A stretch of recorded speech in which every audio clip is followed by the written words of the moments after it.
আপনি আপনার আইফোনের অ্যাপটাকে লক করে রাখতে চাচ্ছেন, কিন্তু কিভাবে রাখবেন বুঝতে পারছেন না। চলুন আপনাদেরকে একটু প্র্যাকটিক্যালি দেখাই। ধরেন আমি এই স্ন্যাপচ্যাট অ্যাপসটুকুকে লক করে রাখবো, ঠিক আছে। সো কীভাবে করবো দেখেন, অ্যান্ড্রয়েড ফোনে কিন্তু অনেক ঝামেলা হয়, থার্ড পার্টি অ্যাপস ইনস্টল করতে হয়, অনেকগুলোতে আবার নিচ দেখেই থাকে। আর আইফোনে কিন্তু এরকম কোনো ঝামেলা নাই। দেখেন জাস্ট আমি এই অ্যাপটার উপর একটু চাপ দিয়ে ধরে রাখছি, ঠিক আছে।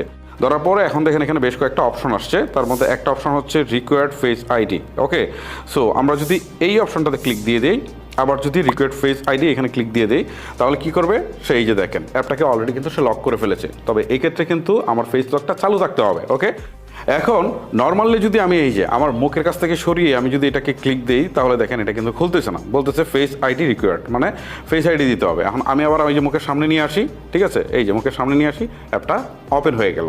সো ফেস আইডি ছাড়া কিন্তু এই অ্যাপটা লক করতে পারবে না। সো কেউ যদি আপনার ফোনটা নিয়েও যায়, তাহলে সে কিন্তু আপনার ফেস আইডি ছাড়া